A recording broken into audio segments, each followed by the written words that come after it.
Namo Buddhaya. Good evening. Welcome to the Buddha Dhamma TV. I am Karen Tan. Our program, as usual, begins today with invoking blessing for the happiness and well-being for everyone. This is a part of the Ratana Sutra conducted by Venerable Vatala Selaratana of Sri Lanka.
It was indeed an inspiring talk by Dr. Bande Punaji about the Kalama Sutra.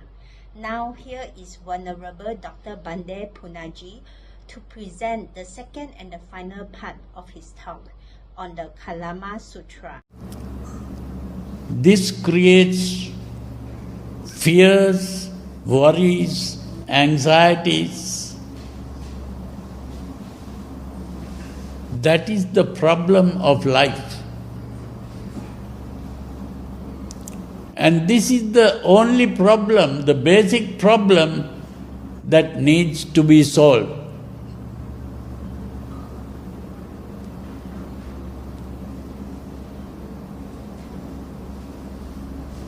These people, these philosophers who brought up this problem, they were called existential philosophers because their basic thing is the idea of existence. And with the idea of existence comes death and the worries and anxieties, fears that come up with that.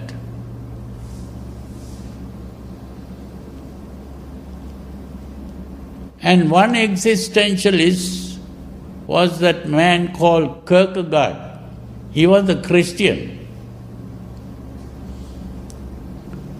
And he came to the conclusion that the human mind is not able to solve this problem.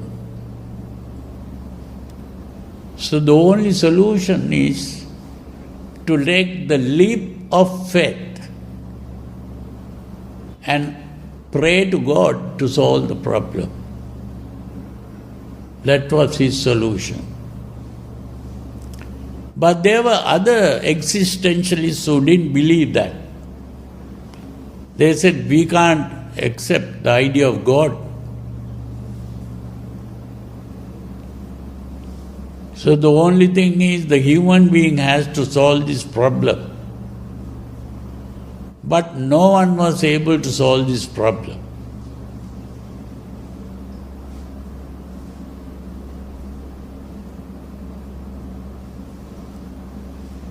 But it was the Buddha who really solved this problem. How did he solve the problem?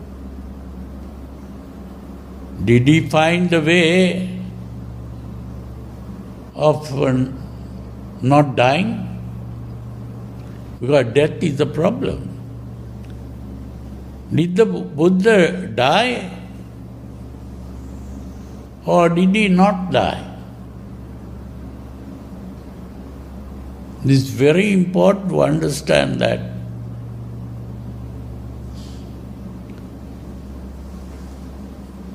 No, I put it in very short. What the Buddha pointed out was, the mistake is done by the existential philosophers. What is the mistake? Because these philosophers think that they are existing. And the fact is that we are not existing. It is only when we have understood that we are not existing that the problem is solved. Existence itself is a delusion.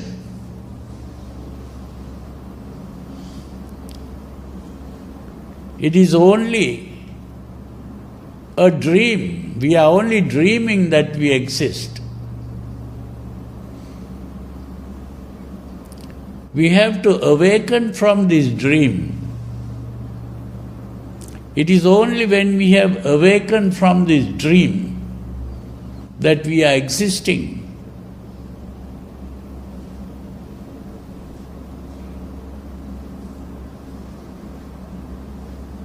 That we solve the problem of existence.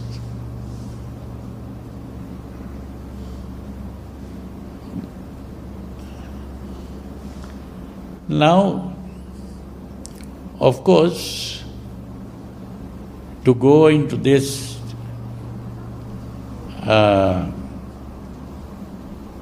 further, we have to go into a long discussion.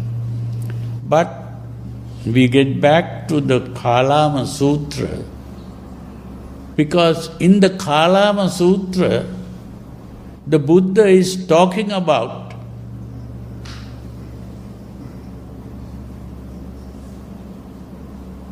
this problem that modern philosophy has introduced.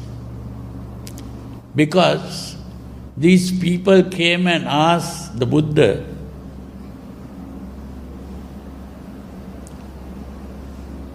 what is the truth? How do we get at the truth? Are we to believe what these people say? So the Buddha started by saying, it is correct to doubt. Because these people pointed out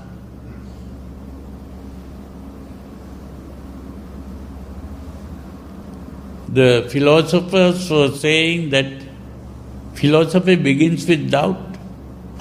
Here the Buddha says, it is correct to doubt. And then he says, don't go by your traditional beliefs. Don't accept what other people tell you. Don't go by what is in the religious books. Don't accept. Don't accept even if it is based on logic and reasoning. Even rationalism is thrown out. Then he points out, don't believe it because the philosophers who thought that what is perceived through the senses is the truth, that kind of philosophy was called empiricism. So here the Buddha points out, don't accept. even because you have seen or heard or smelt or tasted or touched. That is given up empiricism. And then he says, don't accept it, because there are some people who say, I can see through my extrasensory perception. Going beyond the senses, I can see through some special psychic powers, I can see the truth. The Buddha says, don't accept that. Because even that is what is called transcendental truth or transcendentalism. That is also rejected by the Buddha. Then he says, even if you have faith in your teacher, don't accept it just because your teacher said so.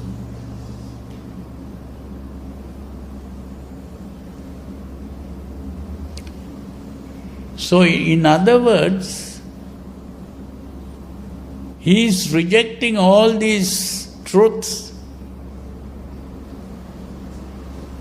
and then, of course, he says, when you know for yourself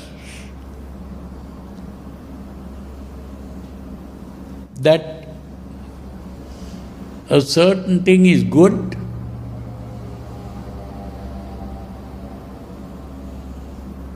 or certain thing is the wise thing to do, or when a certain thing is done, it has happiness coming from that.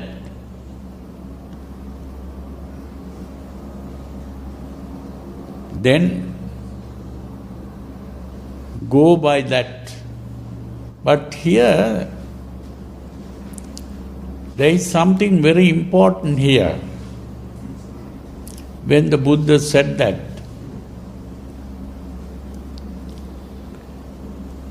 there was this psychologist called Sigmund Freud. He pointed out that there are three parts of the mind. What he called the id, the ego, and the superego.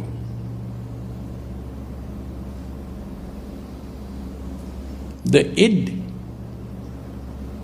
is going after pleasure. That is a part of the mind that is always seeking pleasure and avoiding pain. Seeking pleasure and avoiding pain. That is what he called the id. There is another part of the mind that is guided by logical thinking, reasoning. That is what he called the ego. Ego is thinking in terms of logic and reasoning. And there is another part of the mind that is always trying to be good and trying to avoid bad. That is what he called the superego.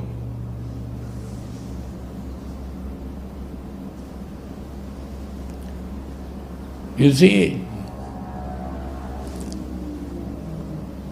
now here, when the Buddha says, when you know that a certain thing is good, so that means there the Buddha is talking about using the superego, because the superego is always trying to find out whether it's good or bad. When you know that when a certain thing is the wise thing to do, that is what the ego is looking for. The ego is always thinking, this is the wise thing to do. This is using logic and reasoning. And then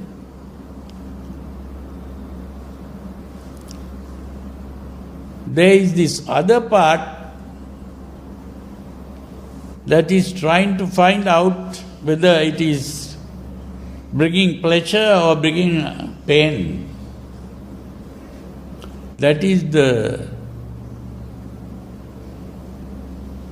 what is called the id. So here the Buddha is using these three parts really. Here the Buddha, now the question arises whether the Buddha ever speak about the id, ego and superego.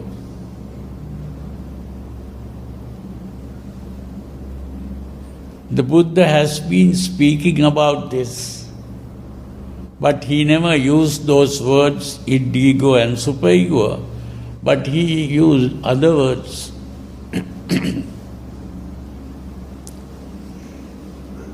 There is a word called upadana that the Buddha used. Upadana. And he spoke of 4 upadanas. That 4 upadanas is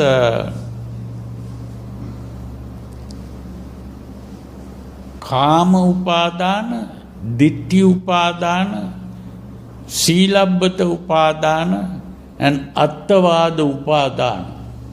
4 upadanas. The Kama upadana that he spoke of is really,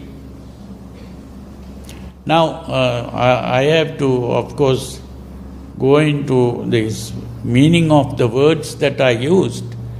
Upadana really means upa-adana. Upa means inside. Apa means outside. So upa-adana means to take. Now we have the word adinadana. Adinadana means to take what is not given. Adinna means what is not given. Adana means to take. To take what is not given. That is what is called either robbing or stealing. You see, upa-adana. So you are taking in, that is the meaning of upa-adana. Upa means inside, adana means to take. Taking what is inside or taking in. The real meaning of taking in is to make something mine. This is mine. Now if I take this cup and say this is mine, that is upadana.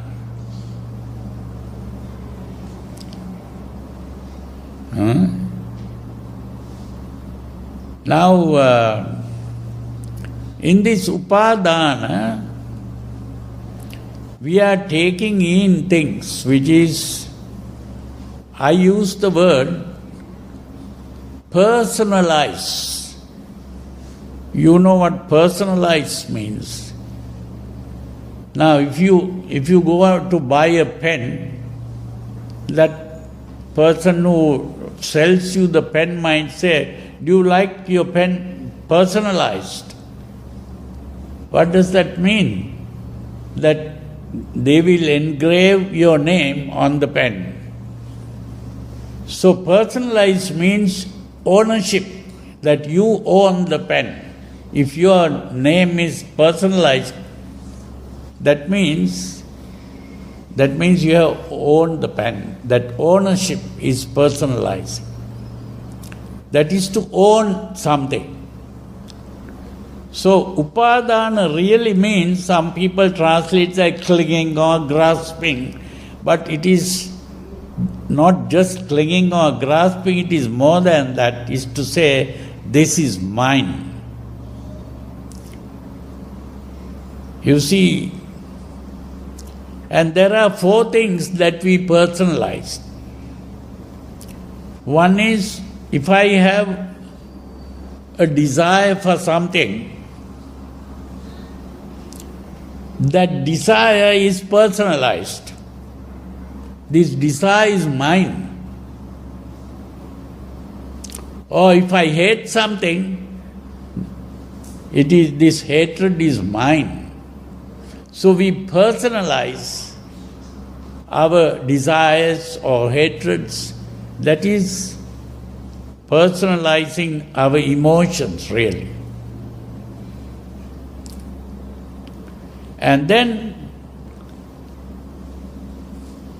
Ditti Upadana means to personalize our ideas, our views. We personalize our views.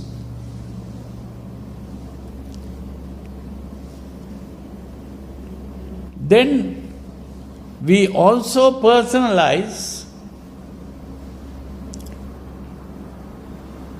our sense of right and wrong, good and bad. That is personalizing the Kamopadana, Dittupadana, Silabbata Upadana. Silabbata. Sila means to avoid doing bad is what is called Sila. Now, in the 5 precepts, if you observe the 5 precepts properly, that is called Sila.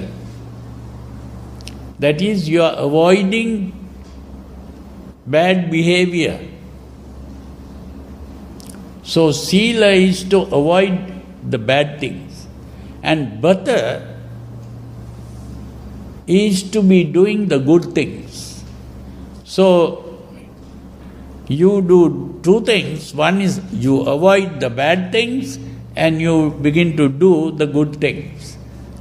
And before you do that, you have in your mind the idea of what is good and what is bad.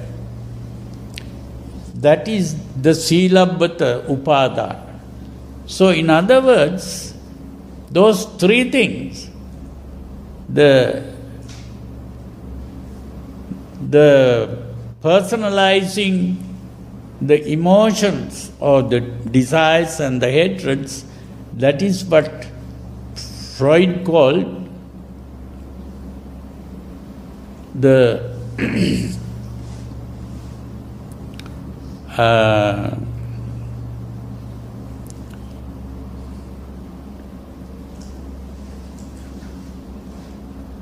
what are those words that I used? The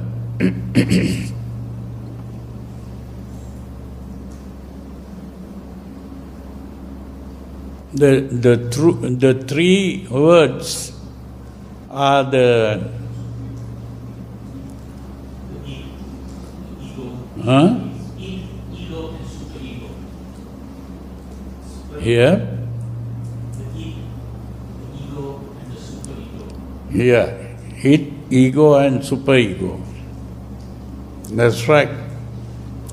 The id is the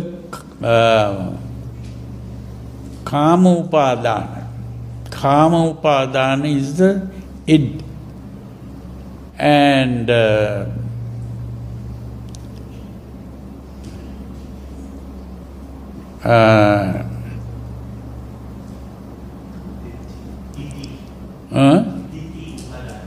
yeah, the id. the ego is the ditti upadana, and the superego is the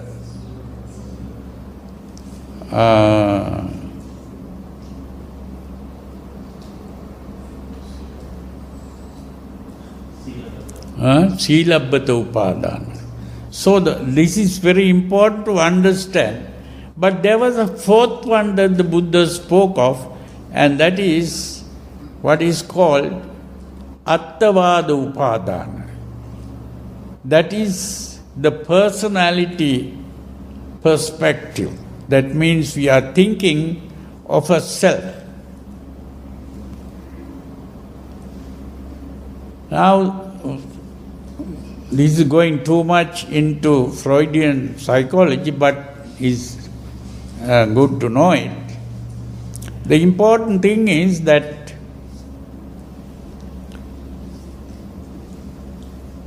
what Freud thought was these three things are going against one another. So when the mind is properly normal, these don't come in conflict. So he thought these are three parts of the mind, which is the three parts of the self. And they are all three parts of the self, and the three parts must be united instead of one going against the other.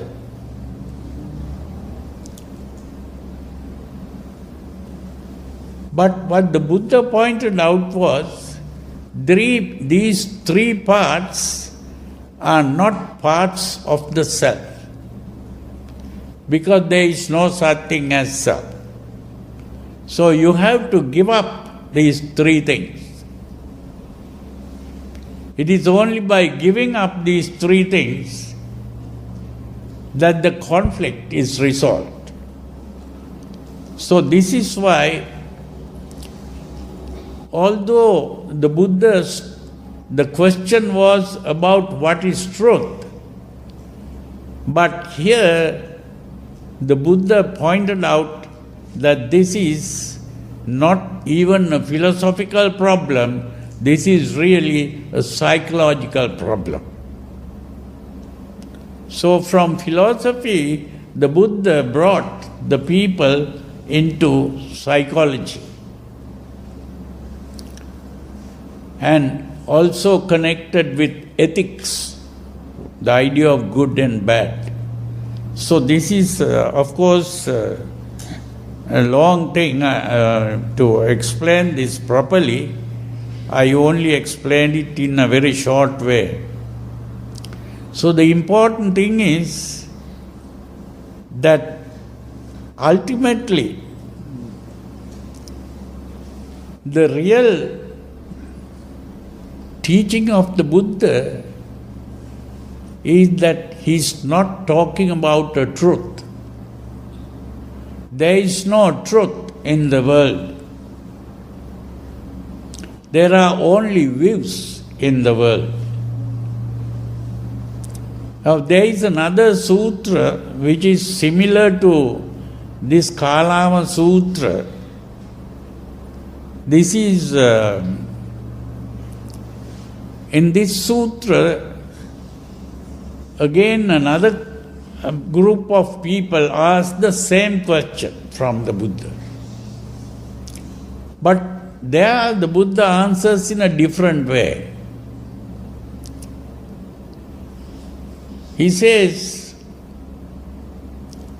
Ekang hi satchang na dutiya matti yasming phajano vivade bhajanam. Now, here what the Buddha is trying to say is, if there is only one truth in the world, and there is no second truth, there will be no conflict between people if there is only one truth. But different people think in different ways and they bring out different ideas as truth. This is why there is so much conflict in the world. Then he says, Naheva sacchani bahuni nana anyatra sanyaya niccani loke takkancha ditti supakappetva Satchang musati dvaya dhamma mahu. What this means is, there are no many truths in the world. There is only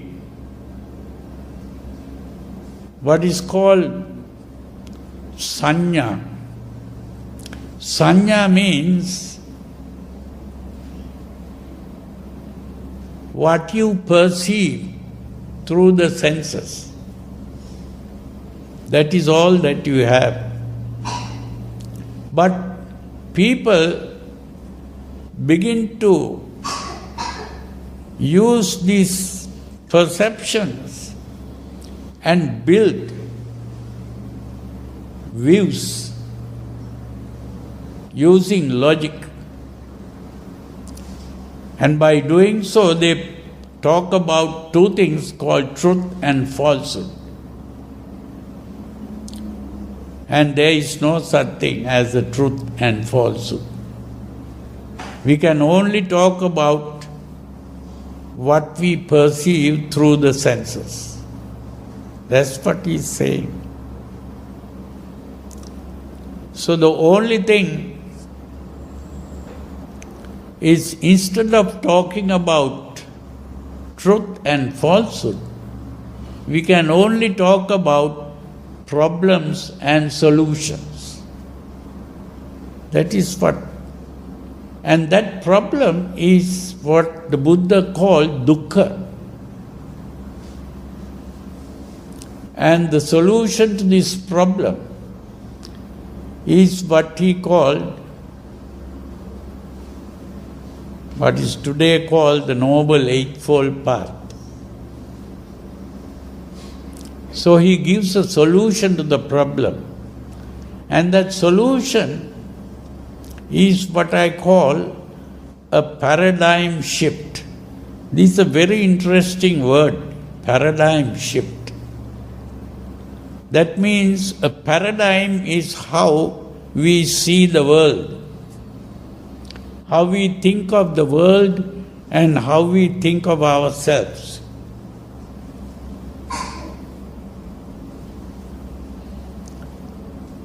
And that way of thinking is producing this problem.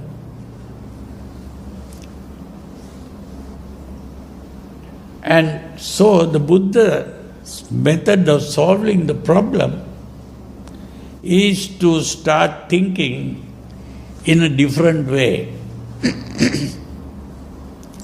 So these two ways of thinking is, one way is what is called existential thinking. These existential philosophers were thinking of a thing called existence. What we really have is what is called experience. Now, experience means when we see something, seeing is an experience, hearing is an experience, smelling is an experience, tasting is an experience, touching is an experience.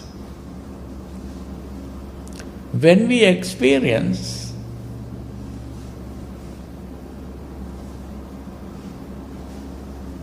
there are two parts we create. The two parts are called the subjective and the objective. You see, when I see this cup,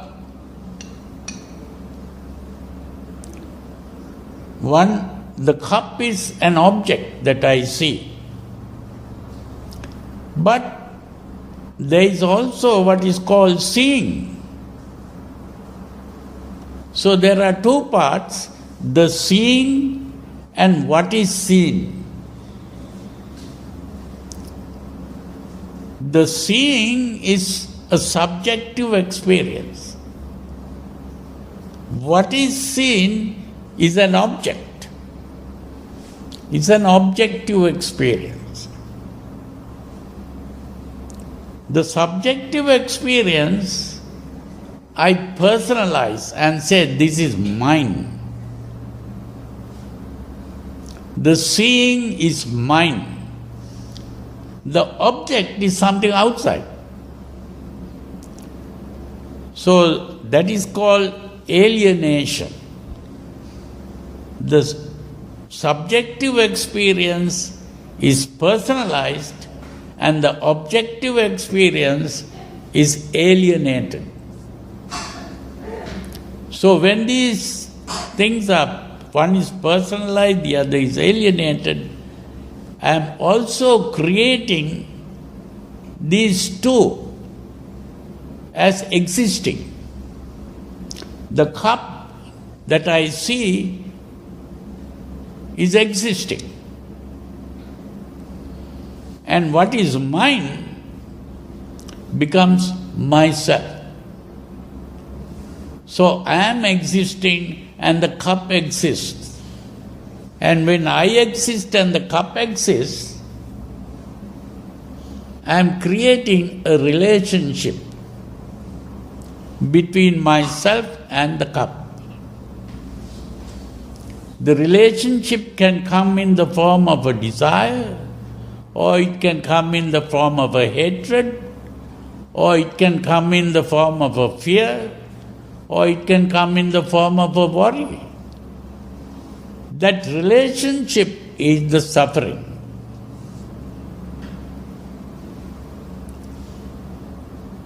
So, the moment the existence comes into being, the relationship occurs and the suffering comes into being. Now, if I look at it in a different way and see it simply as an experience only, seeing is an experience. I don't have to personalize the subjective or alienate the objective. If I look at it only as seeing as an experience, there is no personality here. There is no existence here. And to change from existence to experience is to think in a different way. That is the paradigm shift. And it is by doing that paradigm shift that the problem is solved. Venerable Sawati Dhammika Mahathera is a well-known Buddhist writer from Australia. He has shared a series of short talks to inspire us with his journey to become a respected and accomplished Buddhist monk in the Buddhist community.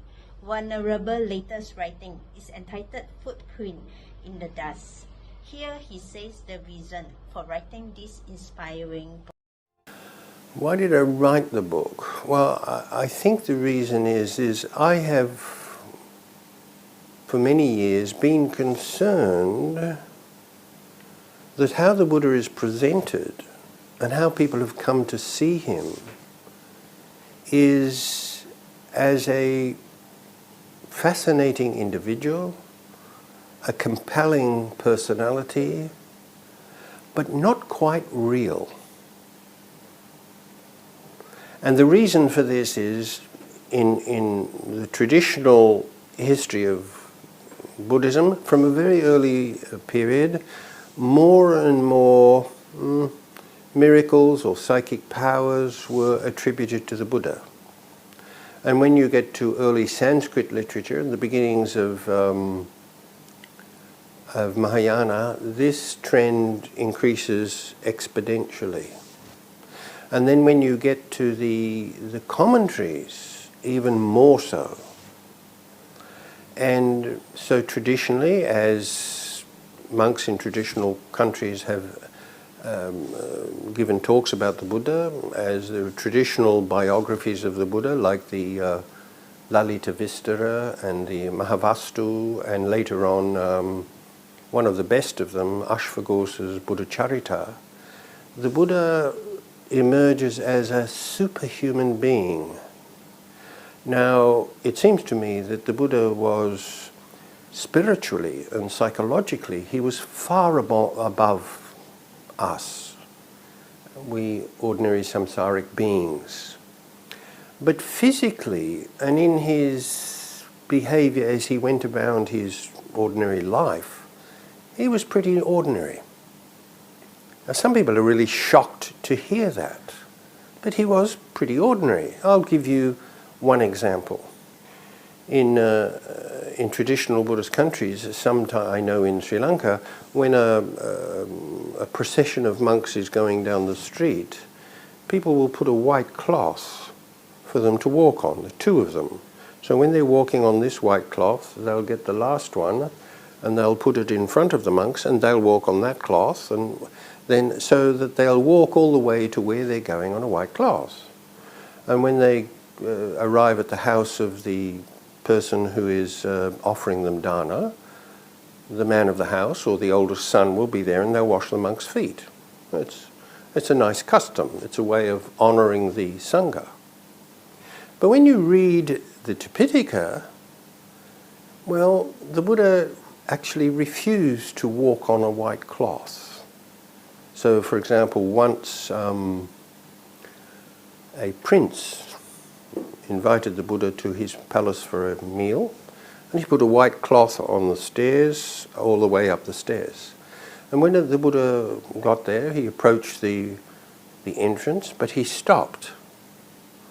And the prince was unaware of what's going on. What's the problem? And 3 times he asked, and 3 times the Buddha remained silent.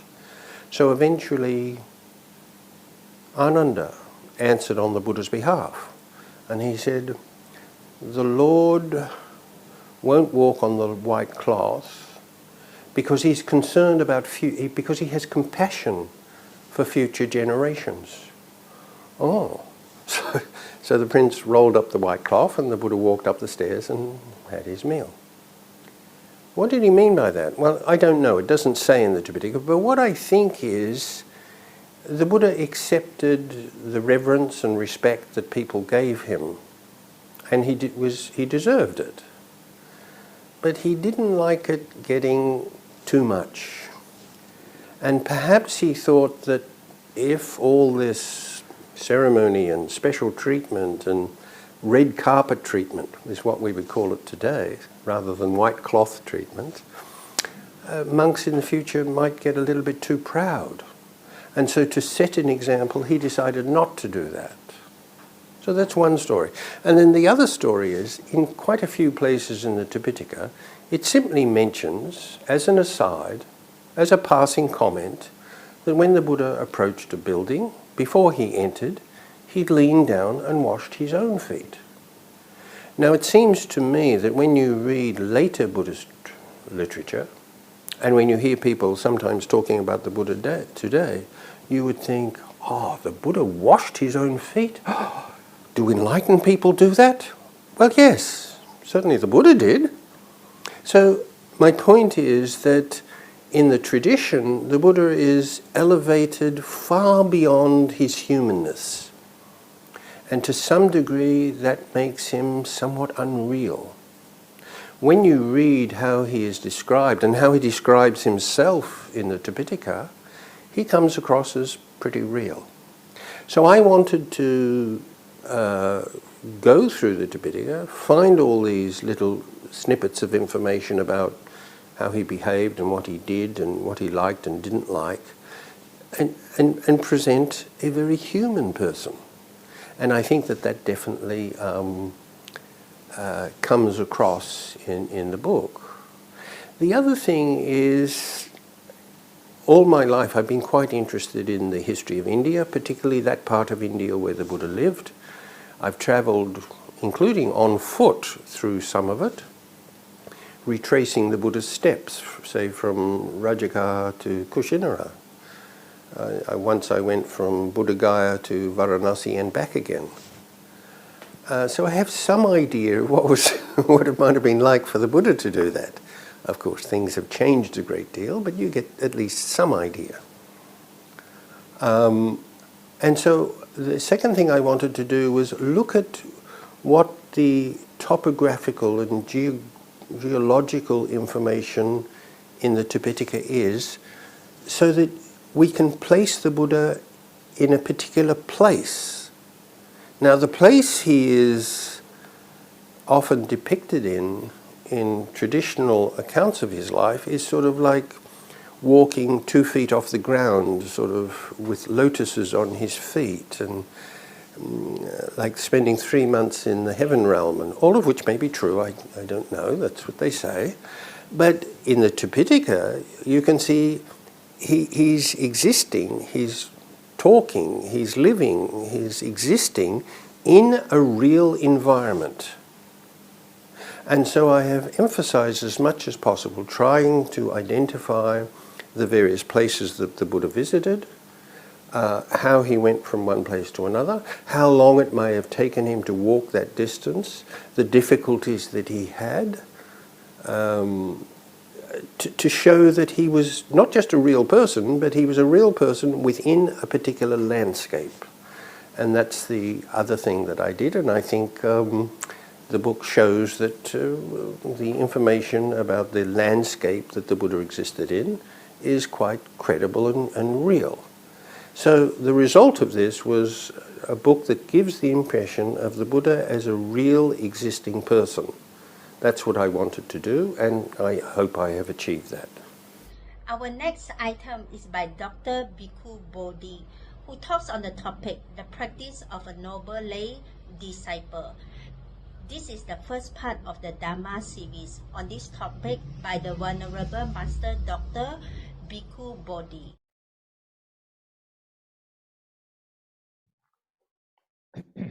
Okay, so I'll do the salutation one more time. Namo tassa bhagavato arahato sama sambuddhassa.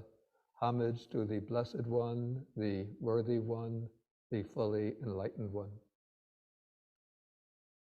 Okay, so today is November 4th, 2023, and now we are starting a new chapter in the Anguttara Nikaya, the numerical discourses. In the last class, we finished the Book of Fives, and now we start on the Book of Sixes. And again, to go through the Anguttara Nikaya a bit more quickly, what we'll be doing is just taking selected suttas. And so I'm going to share the screen.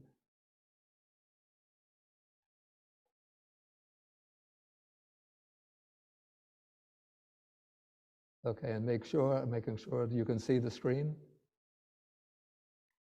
Yes. Yes, Bhante. And we could increase the point size. Okay, the size is okay. Yes, Bhante. Okay, so I'm starting off in the Book of Sixes with the Sutta number 10. And this is a sutta with the Buddha in conversation with one of the Sakyans named Mahanama. I think he was probably a cousin of the Buddha.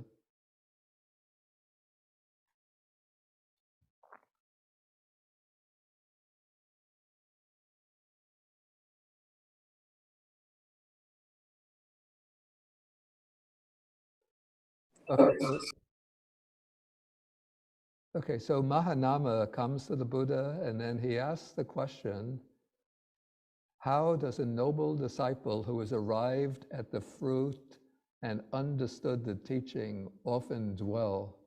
And these are important phrases that are used in the question. I think I had the note on those.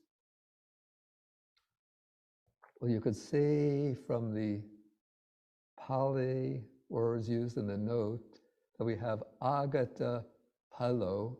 So the word pala means the fruit, and this is a technical term meaning the fruit of the path. It refers to any of the stages of realization, the stages of attainment. And agata means come to, in the sense of attained. So Mahanama is not asking just about how any disciple should practice, but how a disciple who has reached realization, at least the stage of stream entry, how they often dwell. And by dwelling, what he means is how they practice. What is their mode of practice? So it's one who has arrived at the fruit and understood the teaching not just intellectually or conceptually, but attained realization of the teaching, who has penetrated to the truth of the Dharma, the fundamental truth. And so we often see in the suttas a stock passage when the Buddha is speaking to somebody who comes to him, an inquirer, and he'll give an exposition of the Dhamma. And then what happens when the Buddha arrives at the teaching of the Four Noble Truths? It's said that in the mind of that listener, there arises the dustless, stainless eye of the Dhamma, the eye that sees into the truth of the Dhamma. Virajang vigatamalang dhammachakung buddhapadi. And so that means that the disciple with the eye of the Dhamma sees the truth of the Dhamma. And then the passage continues that he is one who is, I think it goes, Dita Dhammo, Vidita Dhammo, Pariyogalha Dhammo, one who has seen the Dhamma, understood the Dhamma, fathomed the Dhamma. And so all of those are sort of loaded phrases which indicate that somebody has reached a stage of realization. And so this question is asking, how does one who has reached one of these stages of realization often dwell, in the sense of often practice? What is their mode of practice? So the Buddha is going to answer by explaining what comes to be called the 6 recollections.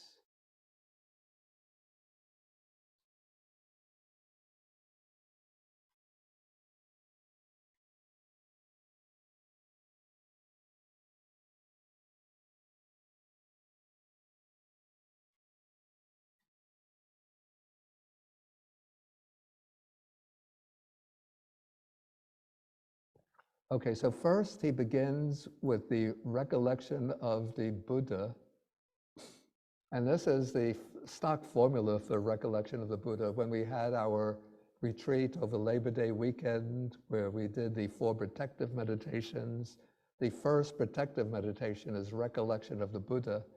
And at that retreat, I think I gave a fairly detailed explanation of the 9 epithets or designations of the Buddha. So I'll just treat them briefly here. So he says that the noble disciple recollects the Tathagata. Thus, the Blessed One is an Arahant. So the first quality is the word Arahant, which means one who has completely eradicated the defilements of the mind, greed, hatred, and delusion, or the 4 taints or influences, eradicated them, uprooted them right down to the most fundamental level, and thereby achieved liberation from the cycle of repeated birth and death. So that is the sense of Arahat or Arahant. But then the Buddha is not only liberated from the cycle of birth and death, but he's Samma Sambuddho, fully, completely, perfectly enlightened, the one who understands, who has penetrated the nature of all dharmas, then he's accomplished in true knowledge. That seems a little redundant. I would say now clear knowledge and excellent conduct. And then the commentaries give a somewhat detailed explanation of the different types of clear knowledge and the different types of excellent conduct. But I think it's just enough to practice on the basis that the Buddha is one who has, on the one hand, cognitively correct understanding, and in terms of behavior, flawless, perfectly ethical, compassionate behavior. Then he is Sukhato, here translated fortunate, but it literally means well gone, in the sense that the Buddha has gone along the good path, that is the Noble Eightfold Path, to the good destination, arrived at the good destination, that destination being the state of liberation or the living realization of Nibbana. So he is well gone. He's knower of the world. And then again, there are different ways to understand the meaning of this expression. So one way is sort of more intellectual, that he's understood the world that consists of the five aggregates, or basically all conditioned phenomena. So he's understood the world in that sense. But also he's knower of the world in that he knows and sees the different realms of existence, from the heavenly realms down through the human realm, animal realm, to the hell realms. And he knows the sentient beings that inhabit these different realms of existence. The way I like to see this expression or this formula, that we see a transition with knower of the world, a transition from the Buddha's function of securing his own self-benefit, his own self-liberation, with the qualities of arahat, perfectly enlightened, accomplished in clear knowledge and conduct, and well gone, with knower of the world in the sense of knowing the sentient beings of the world. This prepares him for the task of benefiting others, which we see in the next expression, that he's the unsurpassed trainer of persons to be tamed. And this expression is playing off what seems to have been a common expression during the Buddha's time about somebody who is in the king's service, because the king would have elephants and horses, which originally, of course, they're captured in the wild. And then there's a person who is charged with taming and training the elephants or the horses. And so that person is called a trainer of horses to be tamed, or the trainer of elephants to be tamed.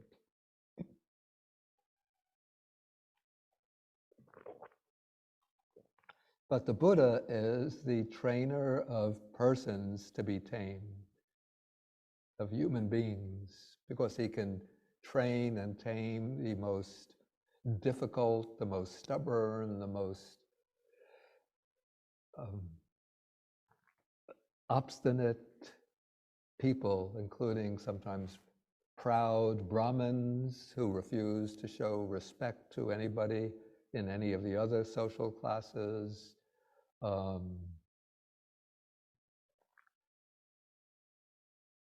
The grief-stricken woman who's lost her child and is overwhelmed by grief.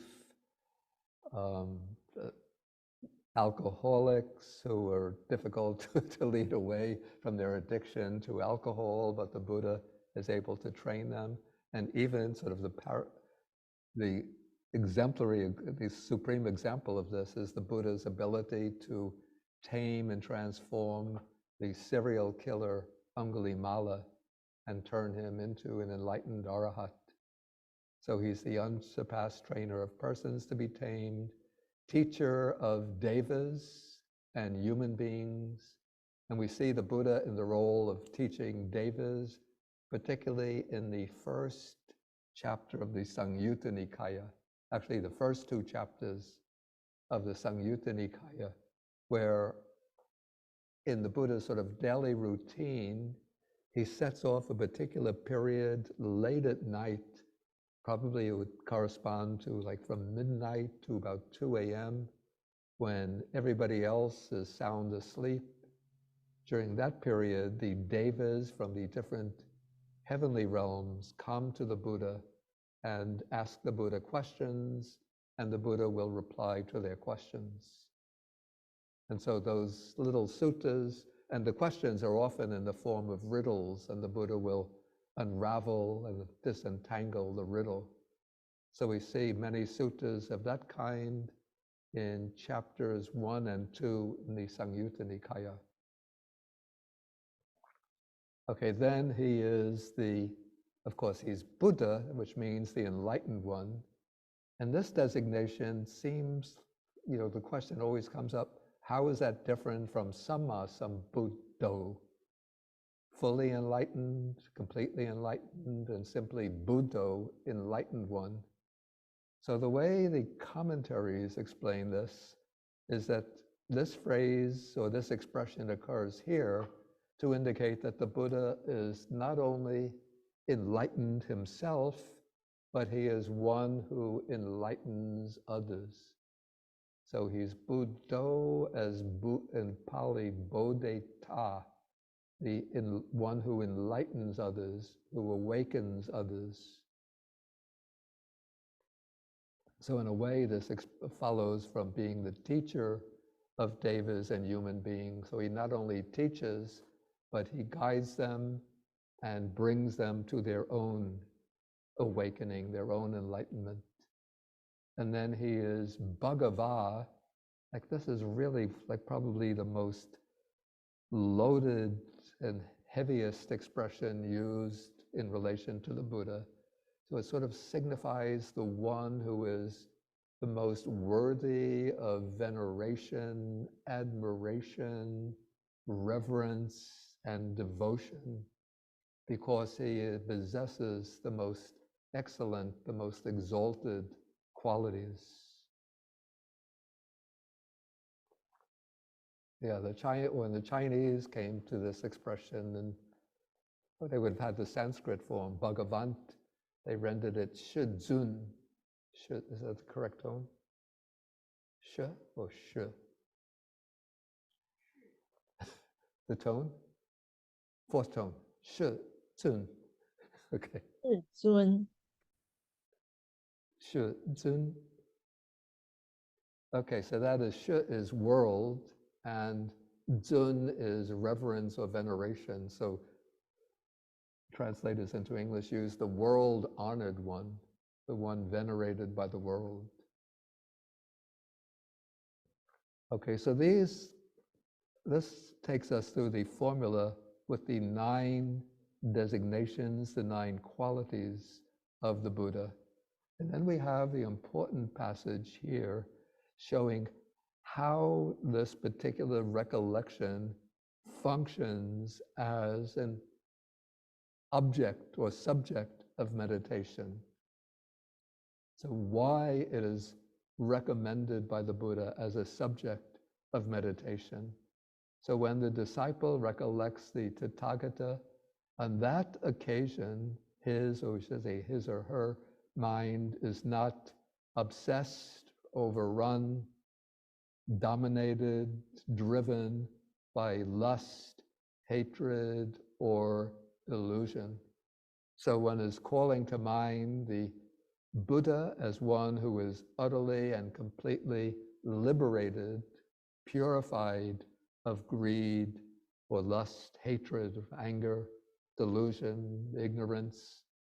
And so when one is calling the Buddha to mind, then one's mind is not overrun by those defilements, those unwholesome states. And of course, when one starts off that meditation, such kinds of thoughts will still arise, will still occur. But as one repeatedly goes through the formula, bringing the qualities of the Buddha to mind with focus, with understanding their meaning, what I found in my own experience that it has really a very sort of interesting effect that seems to me to be a little bit different from doing something like mindfulness of breathing or any of the other, like contemplating the postures of the body. It seems to me when doing those meditations, I'm relying very much on my own personal power. So I think this is what you call zili, is that what it is in Chinese? So relying on one's own personal power. Whereas when doing the meditation on the qualities of the Buddha, I get almost the effect of, is it taji, tali? Other power, that there's some other power which is sort of suffusing the mind and helping to clarify the mind. And it doesn't happen at once. You just don't sit down and start to do it, and that happens automatically. But as one does it over time, bringing these qualities to mind, circulating the 9 qualities through the mind or through the heart, you get a feeling of some kind of power coming almost from outside oneself, which is causing all of those disturbing, distressful mental states and thoughts to subside, and the mind gets uplifted by this joy and happiness and sense of purity and spiritual power.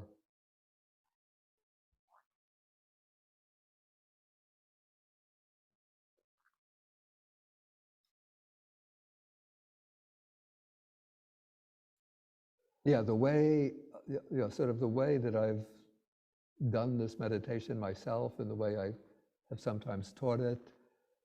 But sometimes people raise the question that 9 qualities is quite a lot to wrap one's mind around. So how does one actually do this? So what I say is first one should become acquainted with the meanings of these qualities.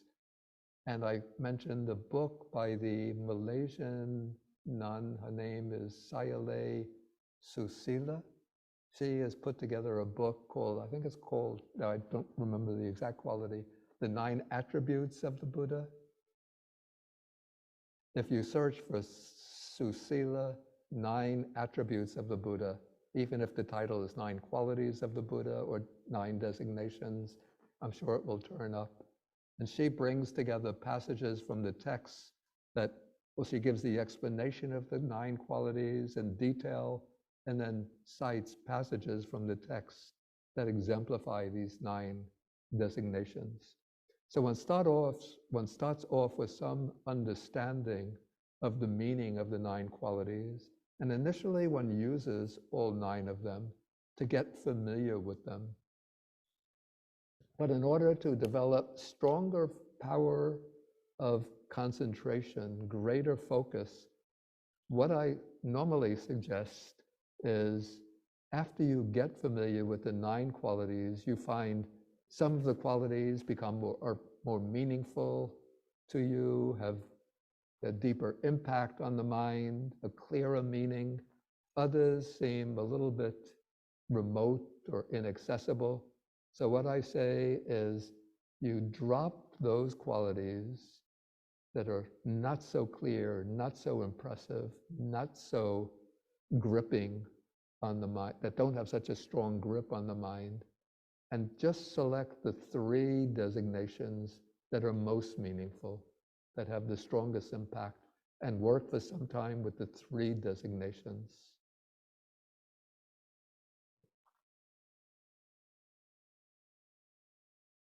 Okay, then the way the meditation works, or this practice works, first, you're calling to mind the qualities of the Buddha, and so the thoughts and mental volitional activities, mental formations governed by lust, hatred, and delusion subside, and then the mind becomes straight, more focused, based on the Tathagata or the Buddha.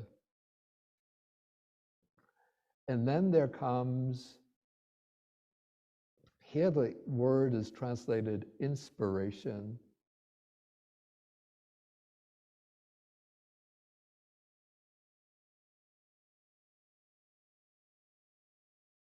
Yeah, I see that I have the online version of this file.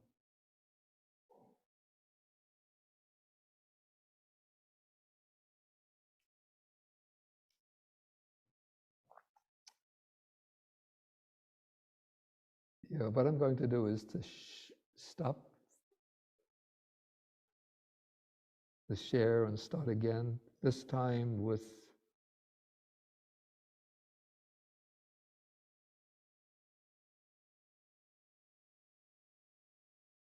yeah, this is the PDF, so I can type into it.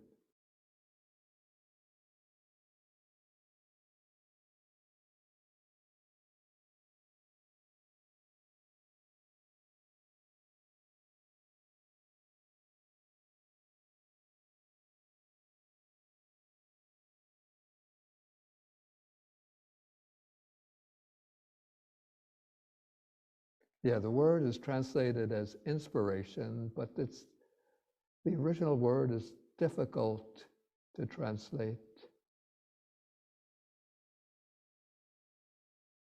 Yeah, the word is Veda, which is also the name of the sacred scriptures of Brahmanism.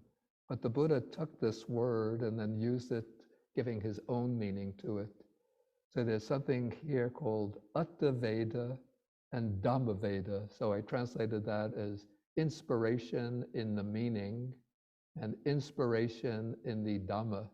But the word Veda sort of combines the senses according to the explanation in the commentary. It combines the senses of joy and knowledge. So we know from this verbal root, vij,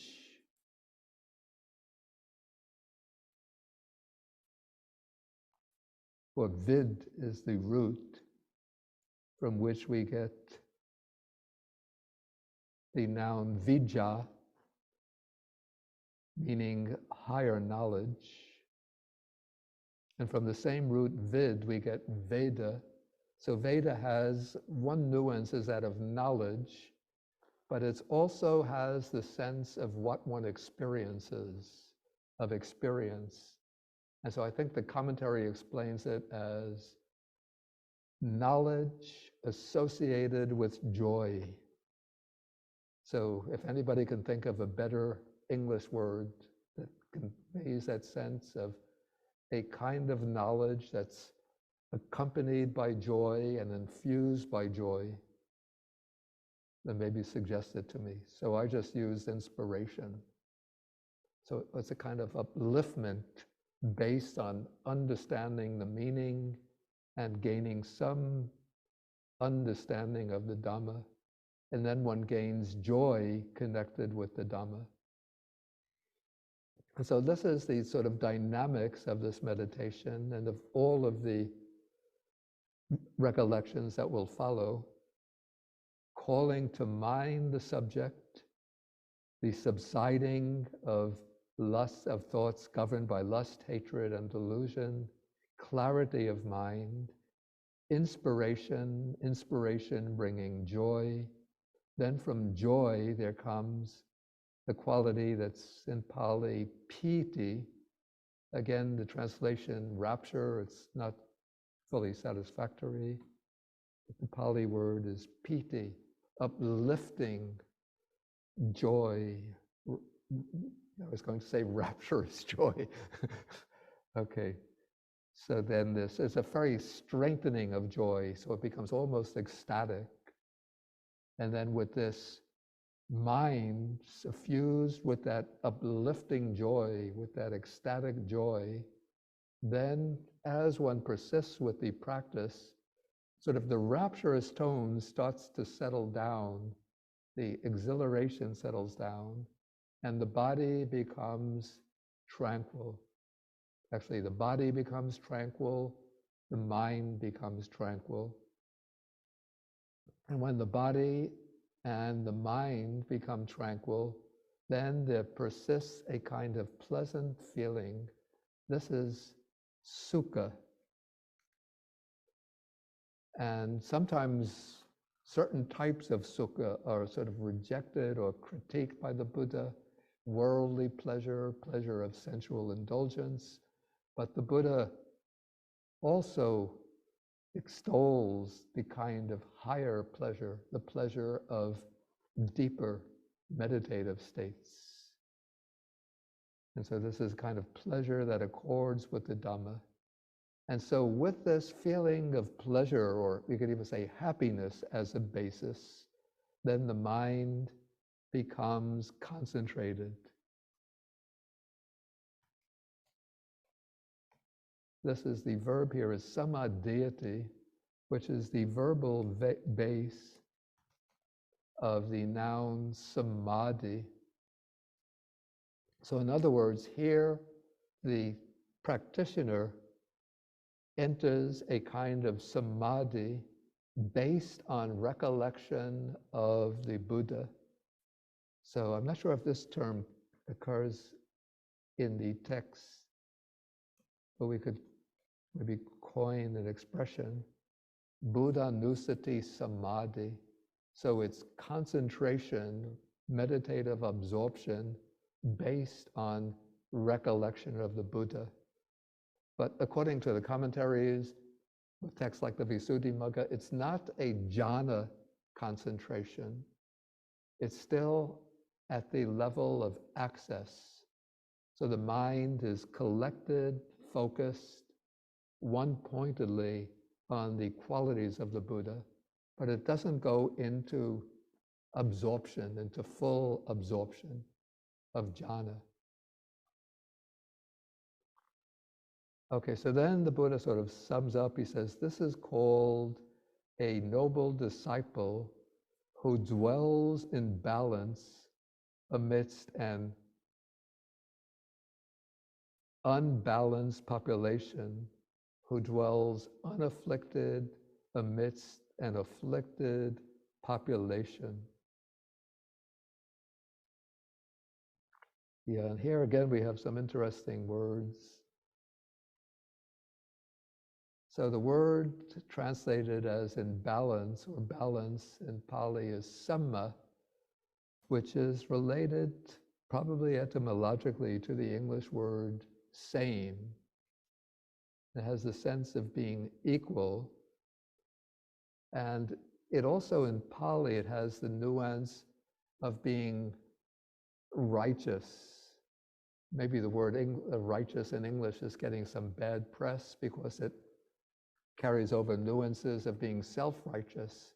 But actually righteous originally has good connotations, being right in the sense of being morally right, adhering to high moral standards. So this is one who dwells in balance, or who is right amidst an unbalanced population. Or we could say who dwells in righteousness amidst an unrighteous population, who dwells unafflicted amidst an afflicted population. But also this word translated as afflicted could also be translated perhaps as harmful in the sense of inflicting harm on others, and unafflicted as not inflicting harm on others. So we could say who dwells harmless amidst a harmful population. And then concluding, he speaks of this disciple as one who has entered the stream of the Dhamma. And the Pali word here is not exactly the same as stream enterer, but it's Dhamma sotang samapano. So it's sort of suggesting that expression, the stream enterer is sotapanna, and here it uses Dhamma sota. So that is the stream of the Dhamma, and samapano is entered. So maybe you could see Sotapanna as a contraction of Dhamma Sotang Samapano, one who has entered the stream of the Dhamma.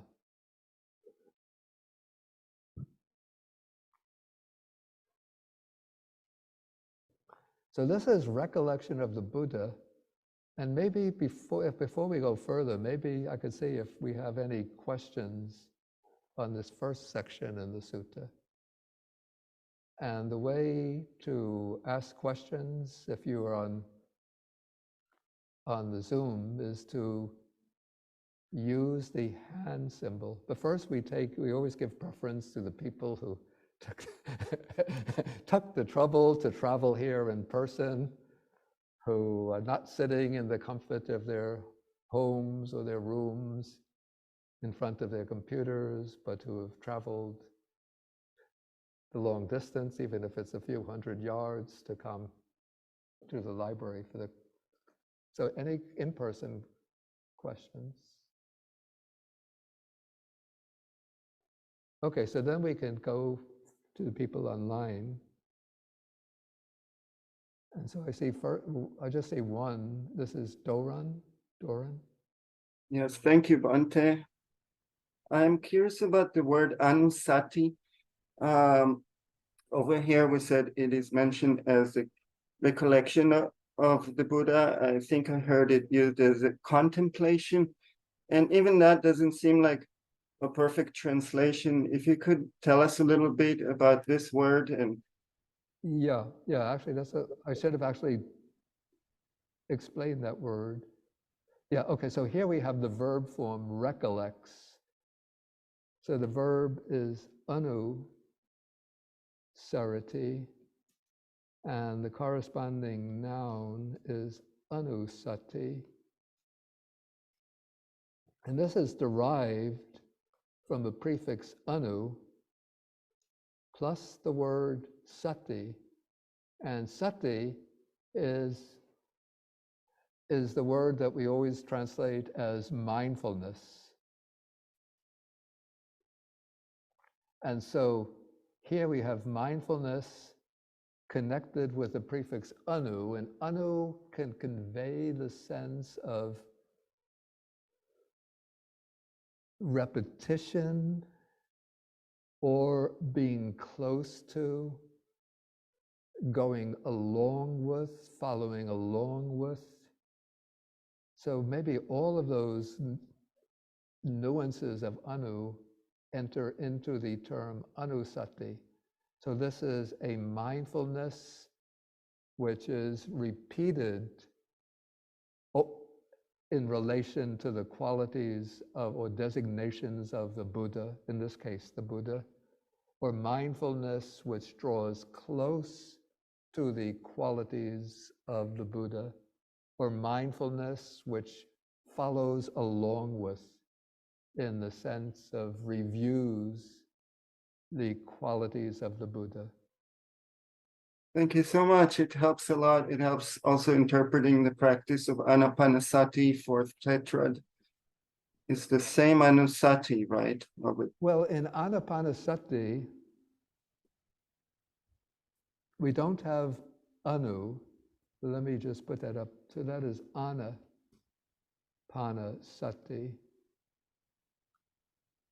So here we have ana is in breath. So that is actually a compound of ana. Oh, I didn't mean the word anapanasati. I meant in the fourth tetrad, the word anusati of the Dhammas.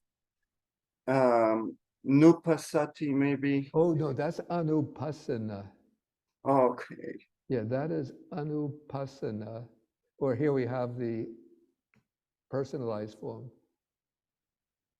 Dhammanupassi. So there we have anupassi, which is based on a different verb. It's not the verb sarati, but the verb passati, to see. So this is seeing again and again, or seeing that draws close to its subject, or the seeing that follows along with its subject.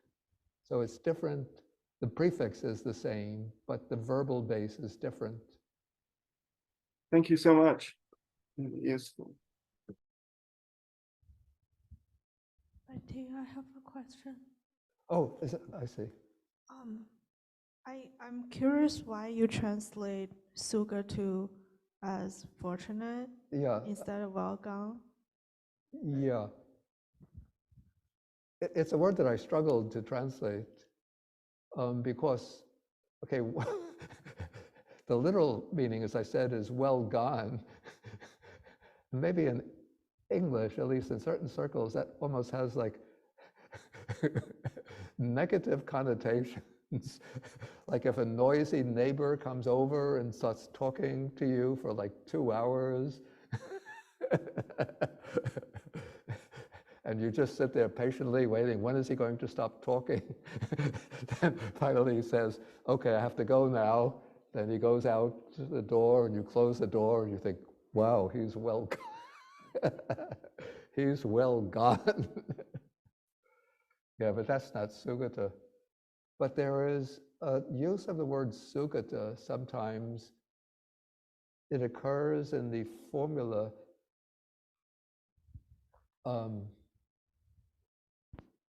when the Buddha is explaining the divine eye, which sees how beings pass away and take rebirth.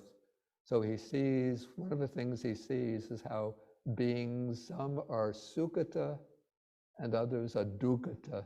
So Sukata is well gone, contrasted with Dukata. Dukata is badly gone. And the sense is that's the way I would understand this in English. Ones who are Sukata are fortunate in that they're living under good conditions, in a good realm of existence, either the human realm or heavenly realm, and have good material conditions. Whereas the Dukata are living, either have been reborn in the bad realms or in the human realm living under difficult conditions. So that's why I use fortunate. Okay, I say Gita. Yes, Bante. Thank you for the teachings. Sadhu, sadhu, sadhu. Bante, I was going to say, when I do Buddhanussati, my experience has been an overwhelming amount of gratitude to the Buddha. I see myself falling at his feet with lots of love. Yeah. And like a kind of unconditional love to the Buddha and enormous amount of gratitude, which brings joy and rapture to the heart. And it's an incredible feeling because he's saving billions of beings, not just millions, trillions, billions, uncountable, incalculable number of beings. So there's so much of joy and appreciation and gratitude to the Buddha. I see myself at his feet constantly when I'm bringing Buddhanussati to the mind. Is this all a good thing to recollect? Like, I mean, these feelings that are popping up in the mind, is it something that we should encourage and practice? And is this correct, or am I seeing it the wrong way? No, I think naturally those feelings will start to come up. And I say in the initial stages, you can let them come up and let them take their course. But in order to, I would say that those feelings indicate the stage of, let me just scroll down a bit. Yeah, those feelings that come up, so those are different aspects of, I would say, the joy connected Rapture with the Dhamma, the joy and the rapture. This would be the joy and the rapture. So you let them come up, but don't hold on to them. You want to let them sort of run their course and then settle down in order for both the body and the mind to move on to the stage of passaddhi. That's the stage of tranquility. Yes, Bante. It's such a powerful meditation. Thank you, Bante. Thank you. Yeah, otherwise it becomes, well, a little bit like a Buddhist variant on, I don't know if you know the word, what do they call them? The Hare Krishnas? They still, I used to see them on the subways in New York City. So they used to gather in Union Square Park and maybe Central Park and sort of chanting the name of Hare Krishna, and then they would get up and dance around in circles. So, that's the kind of ecstatic joy which is not directed towards tranquility and equanimity. Okay. Yes, Okay, agree. I see another electronic hand come up, Samangi. Yes, Bhante, thank you. I actually want to piggyback on the previous question a little bit because when all these feelings, I don't know whether feelings is the right word, come when you think about the gratitude of Buddha, but I sometimes try to not let it go too far, thinking, like Buddha said, my Dhamma is like a way to cross the river, not to keep the what do you call just not to hold on to. Yeah, just not to hold on to. So it's more than praise. I want to actually do the part that Buddha taught rather than just being very grateful. And so lot of the time when that comes, I let it go for a little bit, but I feel like if I let it go too much, I'm going in, just like you said, Hare Krishna kind of thing. So I try to stop myself. Yeah, that is correct. Or what I say, maybe I wouldn't use the expression that you try to stop yourself, but if it comes up naturally, those feelings, you let them run their course and just sort of, you note them, you recognize them when they're present, but don't hold on to them. Don't ride along with them too far, but let them run their course, and then they'll subside. And then one moves from that stage of joy and rapture to the stage of tranquility, and then towards the samadhiyati. Okay, thank you.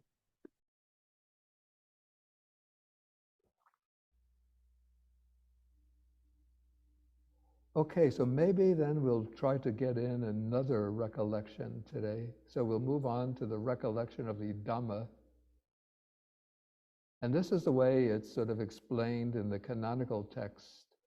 I have a different way of doing the recollection of the Dhamma, which I won't explain today.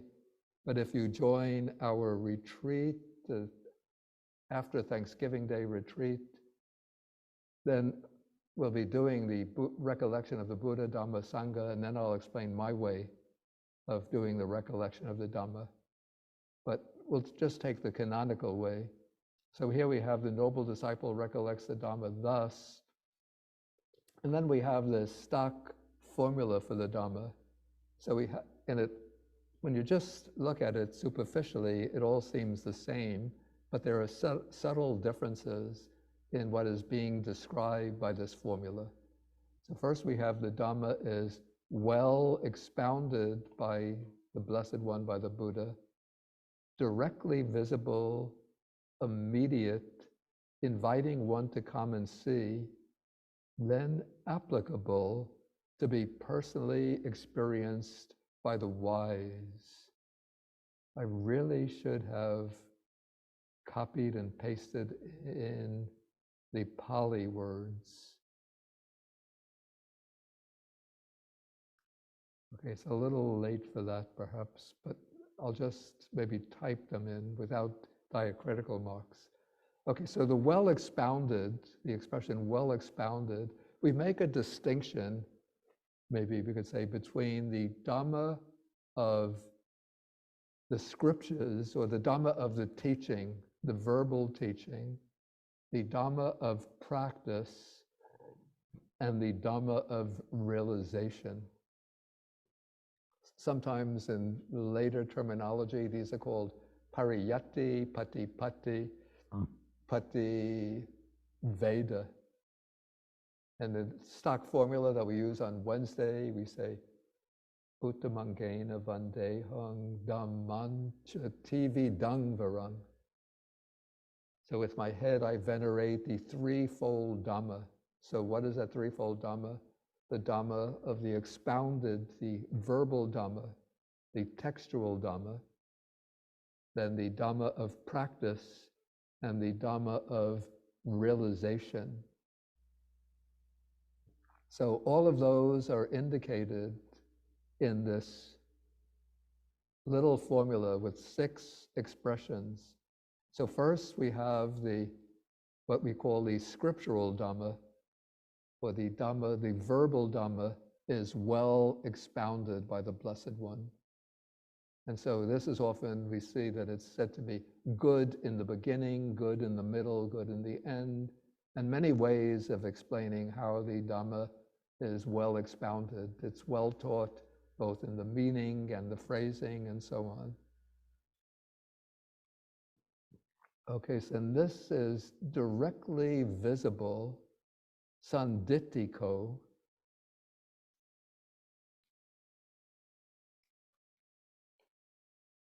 So this is referring to the Dhamma of realization, that it's something, the Dhamma is a truth that can be seen, that can be experienced and realized for oneself. And so the word, you could say sanditiko, sort of the base of it is the word ditti, which here doesn't mean just a conceptual view, but it's an object of seeing, that it's we practice in order to see the truth of the Dhamma. And when your practice is successful by developing sufficient degree of samadhi and prajna or panya, wisdom, then one actually sees the truth of the teaching. Then the next quality, translated immediate, yeah, the Pali word is a kaliko, which is based on the word kala, meaning time. The word kala means time, and something that takes time to bring its results is said to be kaliko. And that which doesn't take time to bring its results is akaliko. And I think one could understand this in several ways. Sometimes I've heard it said that the Dhamma is akaliko in the sense that the Dhamma applies to any period, any era, any epoch. So whether it's India in the 5th century BC, or Europe or America, North America, South America in the, the 21st century of the Common Era, the truth of the Dhamma is the same. It doesn't vary with time. That might be true, but I don't think that is the actual intended sense of akaliko. I think the sense that's intended is that when the practice comes to its, and the practice takes time. So don't think that the Dhamma is akaliko means that you just start to practice and immediately you get the fruit. It takes patience, persistence, determination, conviction, effort, and all of those qualities that are necessary in the practice. And you have to stick with it for months and years and probably for lifetimes. But so in that sense, it's kaliko, it takes time. But when the practice reaches its fulfillment, then it becomes a kaliko. You reach the point of fulfillment, and then that sort of window opens up, or the door opens up, and you see into the truth of the Dhamma. So in that way, akaliko is something immediate, just as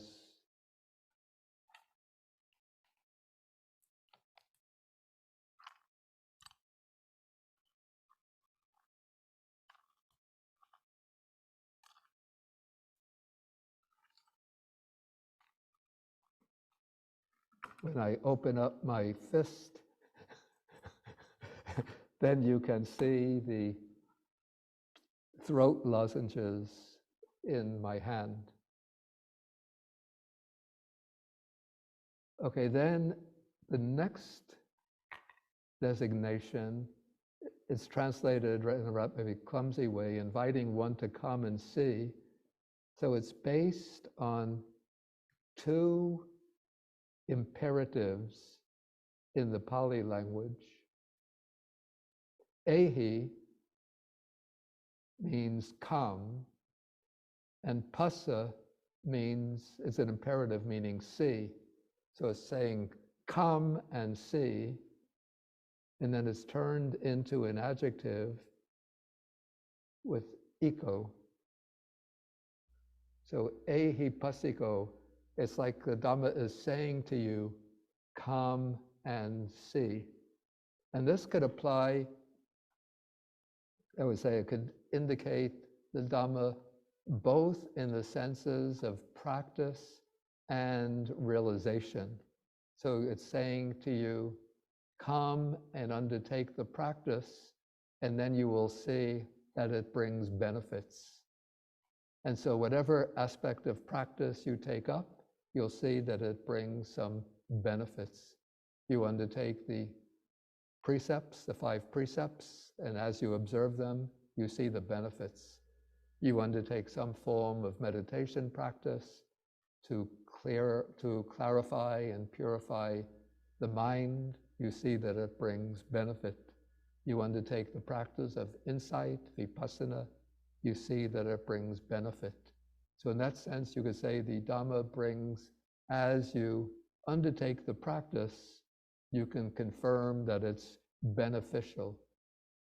And then ehipassiko can also refer to the Dhamma of realization, that when you practice comes to the peak of maturity and that eye of Dhamma opens up, then you see the truth of the teaching, and then you can verify directly for yourself, yes, what the Buddha teaches is true. Okay, the next quality, it's very difficult to translate. In fact, there have been different translations.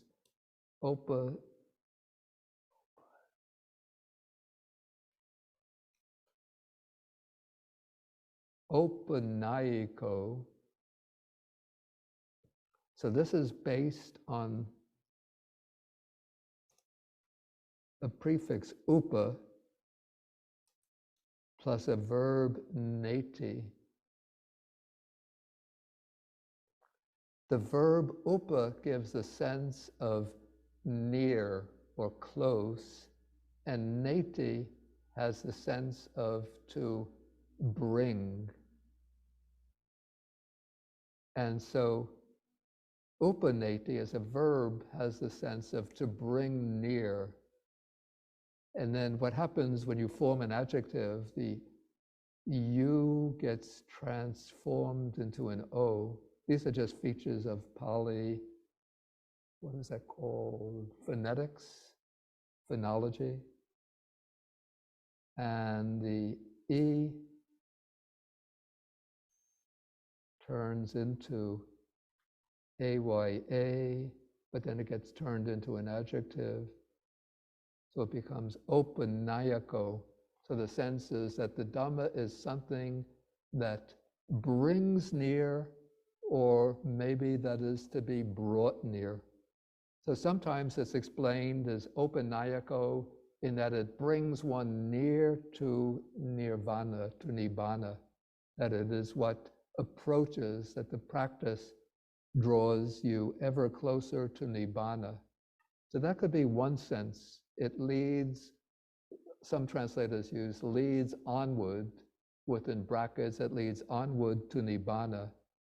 But I came to understand the sense is that the Dhamma is something to be brought near to oneself, in the sense of something to be applied to oneself.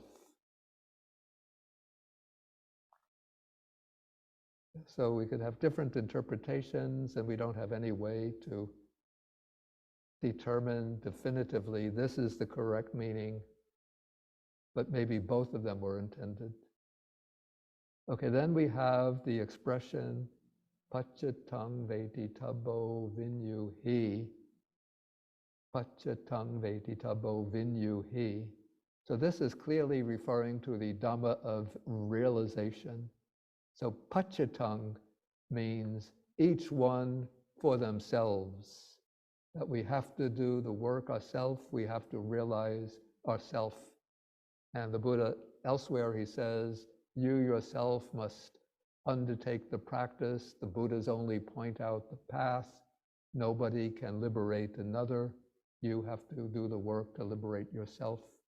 So it's something personally, something to be done, each person for themselves. Pachatang vedi tabo, to be understood, to be realized, to be experienced. And it's not to be experienced by foolish people, but vinyu hi, by wise people. So people without the seed of wisdom won't realize the Dhamma, but those with wisdom can realize it. Okay, so that takes us through these 6 expressions in the description of the Dhamma.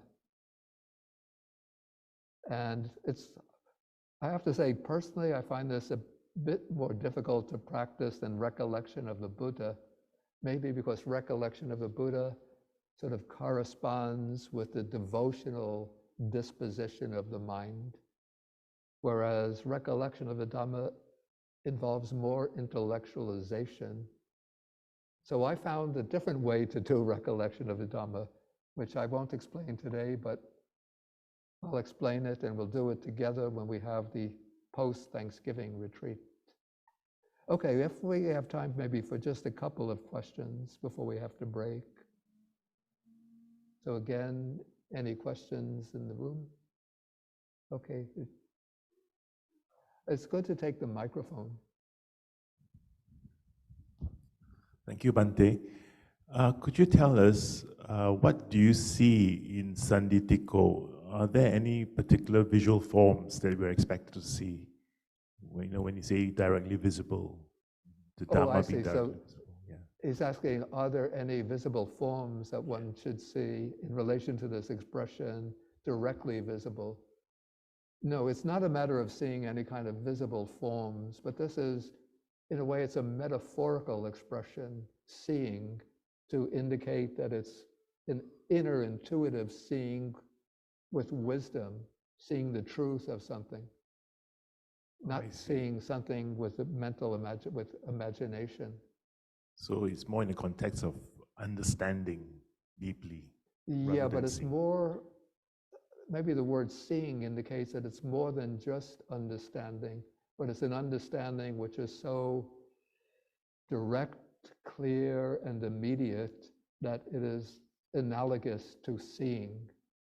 Okay. So as I said, just as you see well, I don't know if you can see it from that distance, but you might see the little lozenges that I'm holding in my hand. So you see that truth of the Dhamma. I think the text uses a simile of just a little fruit, maybe like a plum, holding a plum in the hand. If I open the hand, you see the plum. All right. Thank you, Bhante. Okay, and then I see you're wrong. Yes, Bhante, a very quick question. You mentioned the Dhamma of teaching, practice, and realization. So for Opanayiko, is that practice, and Pachatang, when you Veditabo Vinuity, is that realization? Yeah, I would put the Opanayiko under the heading of practice, and this one, the personally experienced by the wise, of course, is the aspect of realization. Thank you. Okay, I think we'll have to stop now for the day. And so we will end with the sharing of the merits.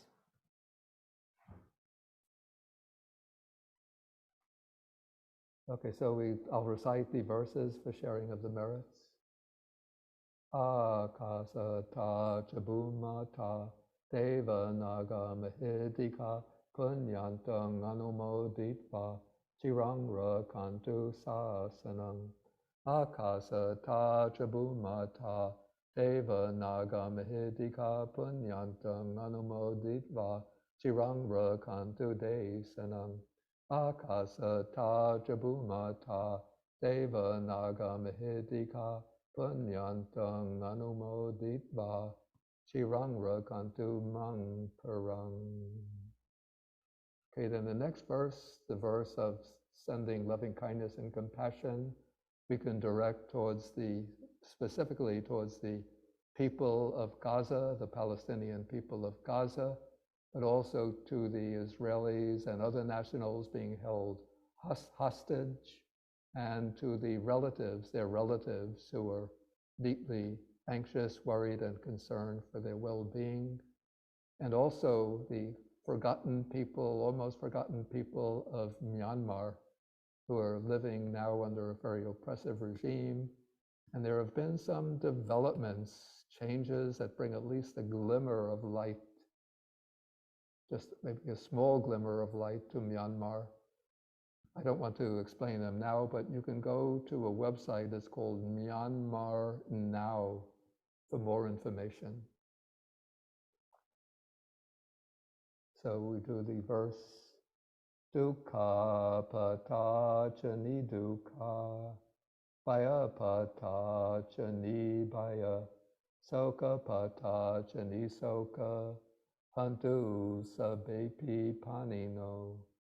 May those in suffering be free from suffering. May those in fear be free from fear. May those in sorrow be free from sorrow. May all living beings also be thus. And we'll end with Sadhu, sadhu. Sadhu, sadhu, sadhu. Don't sadhu yet, we have three bows. Sadhu, sadhu, sadhu. No, we're going to do 3 bows, so don't do the sadhu yet. Sadhu, sadhu, sadhu. Okay, we could stand here in 3 bows. Thank you, Bande.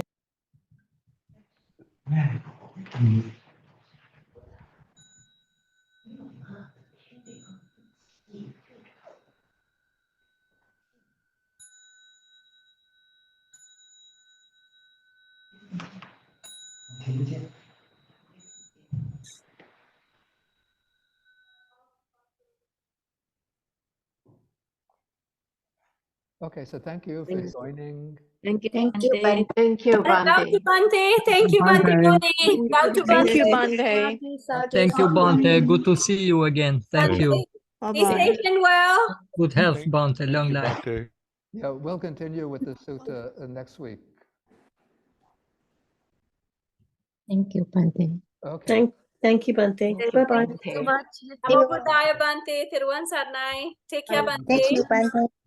Thank you, Stay Bante. well. Bye. Okay, take care.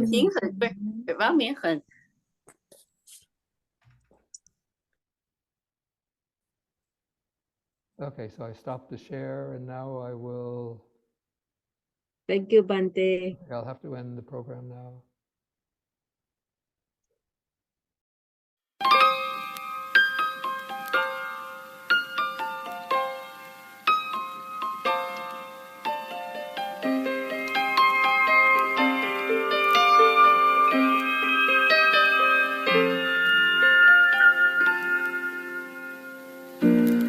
Heaven's image shining clear.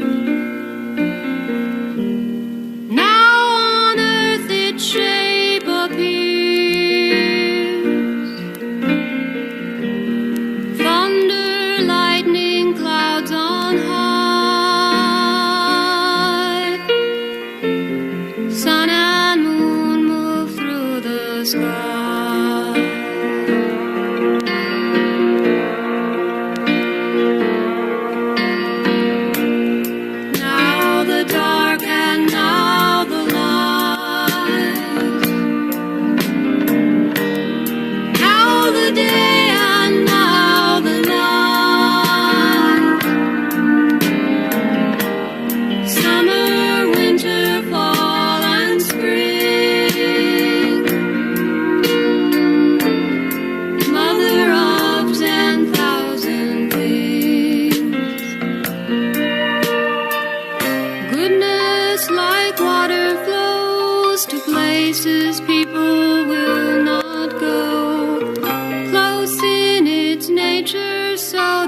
say.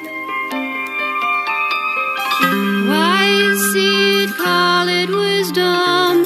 Kind seed, call it kindness. People do not know of it, but use it every day.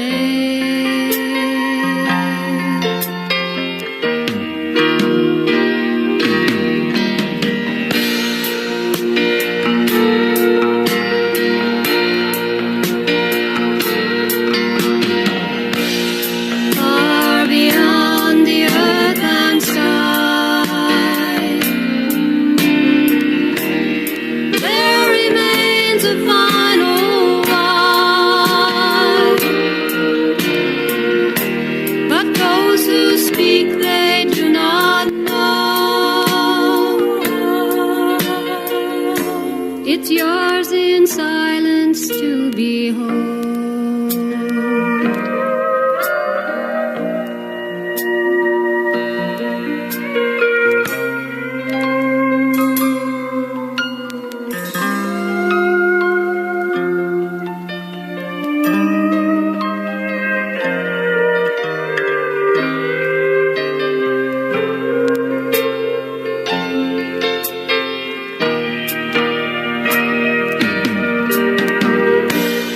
Heaven's image shining clear.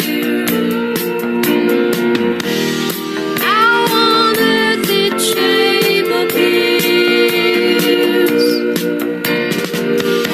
But those who speak, they do not know.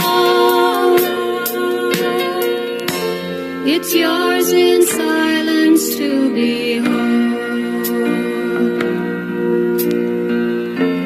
It's yours in silence to behold.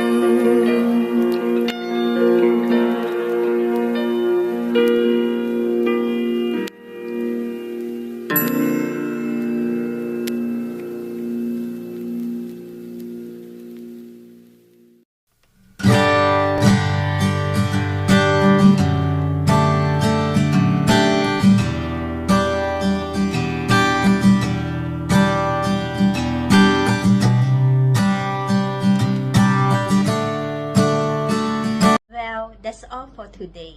If you have any concerns or questions, please feel free to contact us at info@buddhadhammatv.com. Thank you for tuning in, and I'm confident that many will gain from the programs of Buddha Dhamma TV. Good night. Namo Buddhaya.